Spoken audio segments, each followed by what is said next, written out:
Musicals on the whole are insanely hit or miss for me, to be honest. I think it's always going to be one end of the spectrum. I'm either going to love it or I'm going to hate it.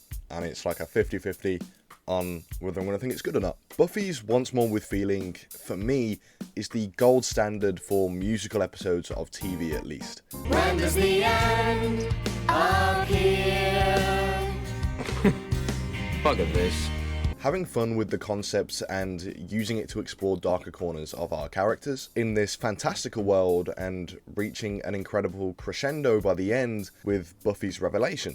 This is a really difficult kind of episode to jump into and just analyze on its own and not a part of a series as a whole, because this is like within the first 10 episodes of series 6, so like a lot's happened. At the end of the 5th season, Buffy died. For the second time. She also died in the first season, but she was gone and buried, giving her life to save everyone that she loved. This was a potential intended ending as well, because the showrunners didn't know if it was going to come back for another series, so they thought they'd close the book, and if they got the chance to come back, they'd figure it out, which obviously they did. So, at the start of season 6, Xander, Willow and Spike, the whole Scooby Gang, are all doing their thing, fighting against the Hellmouth as usual. However, they're seemingly struggling more and more to cope, not just with the forces of evil, but the loss of their friend. They even have a Buffy robot, so that like the vampires and demons think they've still got a Slayer in town, when in reality, it's just the Scoobies who are struggling to deal with it all. Even that's not going too well, and as Buffy always has done, it uses the fantastical elements and fun stuff to explore the harshest aspects of reality as human beings and the human experience. As fun and lighthearted as the show is, it is a coming of age story in depth. The high school sits on top of a hellmouth, accurate to many people's experiences of time in school being literal hell. The pressures of things like exams and you're being directed one way when your passions lay potentially somewhere else entirely. Losing your virginity, losing love, finding love, leaving school, going to college, going to university, responsibilities to family. Magic acts as a big metaphor for drug use and drug addiction throughout the show, which this season really takes a big look at as well. I can really go on and on about everything the show explores that is relevant to the real world, and still today, as much as on a tonal level it has dated a little bit, and I understand why if you started watching it now you wouldn't really vibe with it. For me, I watched it a few years ago in middle school. I watched it at perfectly the right time for me, and I fell in love with it, and I watched Angel as well. Binged it all within the space of like a few months and loved it, and it was so helpful for me at that age, and even now today I still connect with so much. As we join the gang at the start of season 6, the reality of their best friend's passing is really difficult and they can't accept it. They're really struggling to move forward. Everything has gotten worse. They feel like they've lost an anchor. Willow ends up casting a spell to bring Buffy back. Willow and her use of magic has been growing over and over each season, and this is one of the big instances where we see her lean more into it. Rather than charging on, honouring Buffy's memory, despite the pushback from some of the guys, they decide to use magic to revive Buffy and go back. She has an initial readjustment period of just kind of insanity because, you know, she's just woken up in a grave. But even once she's kind of back to sanity, she's distant. Something's different about Buffy since coming back, and the gang just kind of assumes that it's because she died and she's coming back to life, like readjusting generally, almost emotionally numb in a few ways. And so anyway, that sets the stage for this episode, episode 7 of season 6. We open on Buffy patrolling as usual, doing her Slayer duties, taking on vampires, etc. And this is where we hear the first song. Buffy is going through a difficult time at the moment, struggling to cope, but is keeping it all internally. This song kind of reveals that. She just wants to feel alive, as the song literally says verbatim.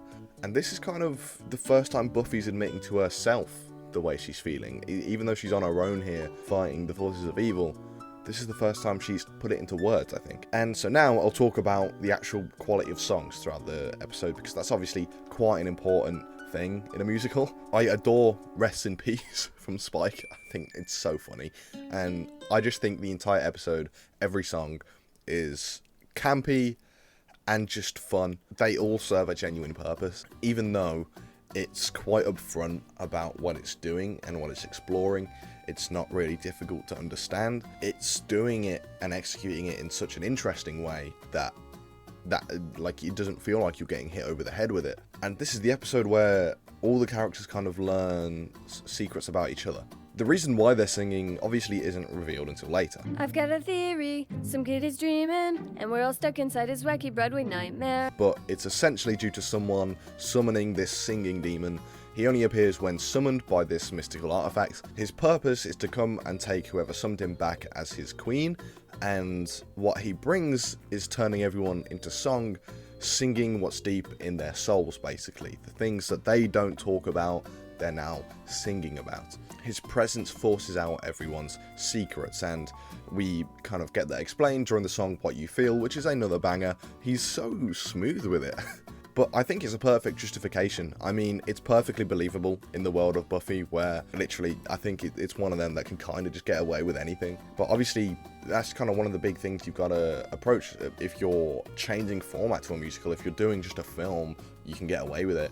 But in an episode that is in the middle of another story, you've got to justify why everyone's broken into song, and it does that perfectly. It doesn't dwell on it, it makes it work. It's the fun camp that Buffy has always had, but it's also the emotional heart that's always been deep within. There's a deep sincerity to the show, and I think this episode you feel that a lot. And understandably, not everyone loves it. You know, it's a musical. Like I say, they're hit or miss for so many people, and I totally get that, because I am the same. But it has that deep sincerity even when the show's not at its best. But personally, I think this comes at a perfect time for Buffy, and works well. Buffy has the ability to explore different formats of genre.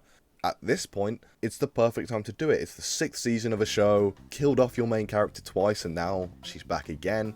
You've really now got to start pushing at new stuff. And so, for me, trying new things could never be a negative.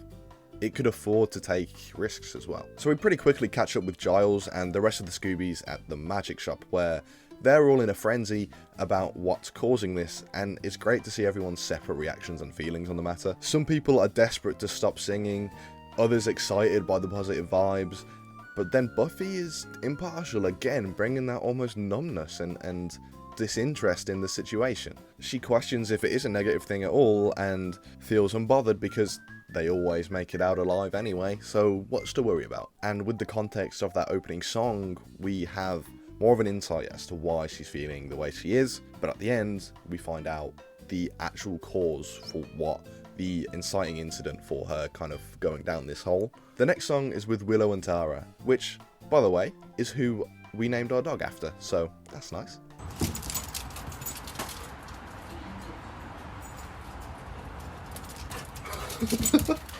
It's a really positive feeling song. Just to see them expressing their love for each other. It's a relationship that we're already invested in by this point, and it's also refreshing because they've been having issues, in particular due to Willow's magic usage. And so this scene is almost a bit of a false sense of security, because they'd had a massive fight, and essentially Willow chose to use a spell that would make Tara forget they had an argument, so that they could skip the working it out and just be back to normal, which obviously is a pretty awful thing to do.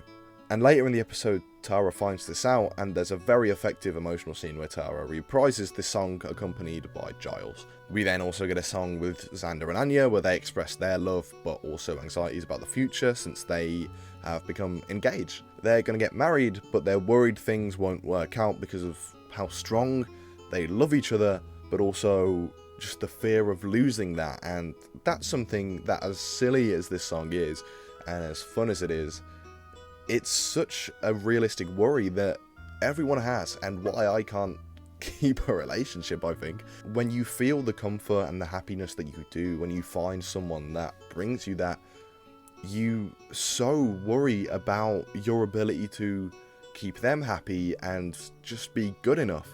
And with you bring in marriage to it, and that's so much more intimidating as well as just uncharted territory. And then next up on the track list, we get Spike's absolute rock banger. I mean, I think it's just really funny. I think Getting a Vampire, the singer rock song, in his little grave where it is cold and the main lyric is rest in peace. It's just cinema. Let me rest in peace.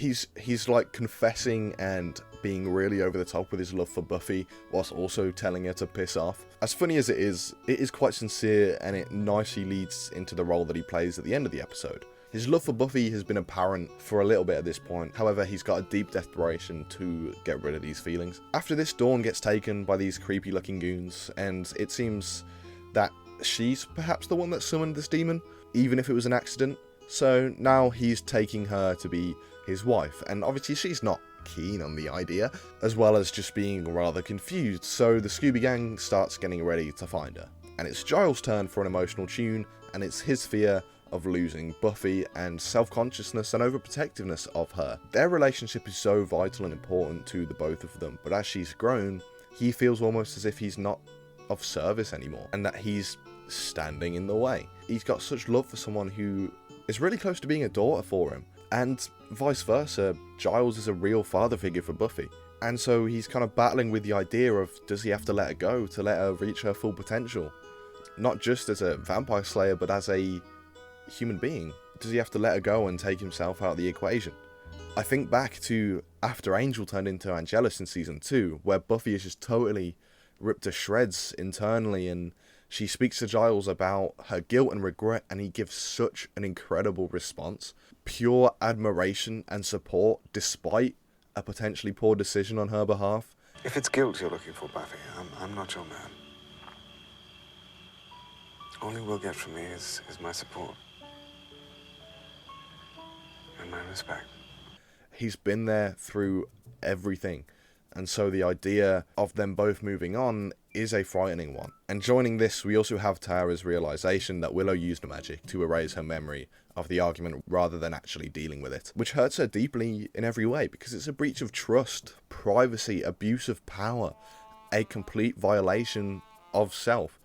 Of course, understandably, Willow wants things to be good, as we all do, but it's not that simple. It's never a good thing to take the shortcut to an issue. If I'm feeling shit, if I'm having a really bad day, and I'm thinking, if I have a spliff, if I have a drink, I'll feel much better. That's not the way to go, because that's not fixing anything. That's just postponing dealing with it, and it's brewing even more, as well as just not letting yourself deal. And so she reprises that song from earlier in a much sadder tone, paralleling Giles' song with how they both feel right now the key relationships in their lives are maybe coming to an end. The final act of the episode starts with Buffy almost pushed to proceed on her own to help Dawn due to Giles' belief that Buffy's reached that stage, which is difficult for Buffy because she's wanting people around her. She's desperate for connection, for help, but she also feels simultaneously so disconnected that she can't kind of fight back. And people seem to have misinterpreted her distant nature since returning from the grave, supported by a climactic song, which really leads into the final moments of the episode, Walk Through the Fire, which again, it's pretty clear on the meaning as all the songs are. It's not the most subtle episode, but it shines a light on her emotional state of the season, and how she expects to feel the same lack of emotion no matter what happens going forward, and that she's almost getting used to it, and that's quite frightening. And there's great stuff from every character in this song. Spike has a brilliant moment where he's preying on Buffy's downfall before choosing, actually, I'm gonna go help her. I hope she fries. I'm free if that bitch dies. I better help her out. We see Giles regret his idea of letting Buffy do this alone, unsure if it would actually be of any help and if it was the right decision. In the end, they all proceed to go and help Buffy to save Dawn. And upon getting there, Buffy proposes if she can't kill him, he takes her instead of Dawn, and the idea of him killing her is something that she's totally unbothered by.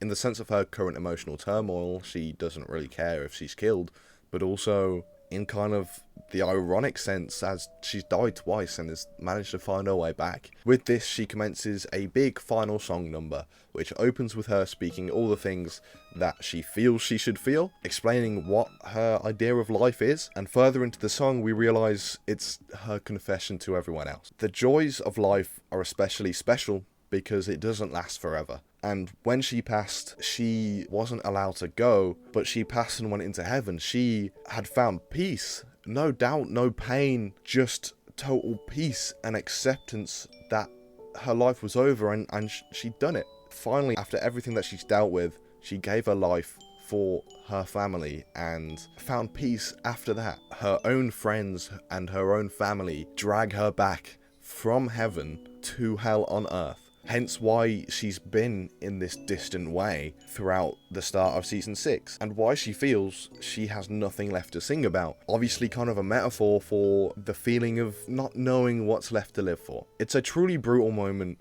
as everyone realizes what they'd done. After seeing the other side and feeling that peace and having it taken away from her now, and being unsure if she can even go back there, she doesn't see any point and feels as if she doesn't have the strength to keep going. She doesn't see any point. The only one able to comfort her is Spike. Ironically, being dead and all, he says the only way to heal from this pain is to live. That's the hardest thing to do.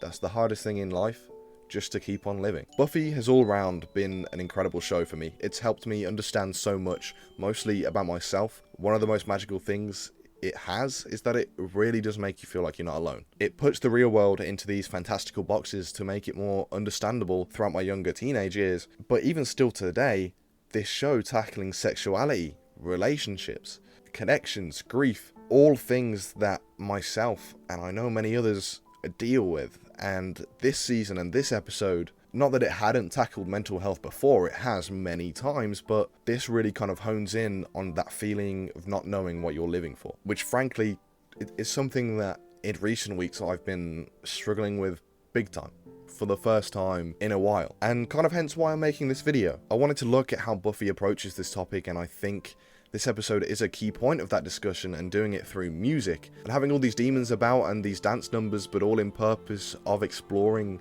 multiple things, but having the title character explore the feeling of having to continue living without wanting to, is a really strong idea, and I think executed just as strongly. Spike being the only one who truly understands, due to his unique position as well of, you know, being dead, he's able to comfort and understand Buffy on a level that no one else really can here. And Buffy has a truly shocked look as she realizes someone here understands her. Then we arrive at the mystery of how the demon was summoned, realizing that it was actually Xander, ironically, in the hope it would help everyone out. It's a really funny scene that could have easily felt out of place after what's come before, but Buffy has always done so well is balancing tones. I mean, there's the odd episode where it doesn't do it as well, of course, but it's always been stellar at going from camp fun to great tension to tragic emotional beats. Reaching the epilogue of the episode sees Spike leaving in typical Spike fashion, and then Buffy following, as everyone else is singing their anxieties about what's going to happen next. Where do they go from here is the question, but Buffy finally reaching a level of understanding with Spike. The episode compares life to music, obviously a key kind of idea for the episode, but Spike is the one who says life's not a song, it's just living. And kind of with this, with him being the only one on a literal level of understanding for the position that she's in, leads them to what I believe was their first kiss in the show. Once More with Feeling automatically has a pretty big uphill battle, because I think the concept of a musical is one that not a lot of people can get on with, and understandably so. It's not for everyone. And so this episode isn't for everyone, despite its importance with featuring key pivotal character moments. But for me, I think it's a great attempt at going into another genre, developing the characters, having a fun story, as well as themes and ideas to really strongly emotionally connect to, and with some fun catchy songs, and in the end becomes the gold standard for musical episodes on television.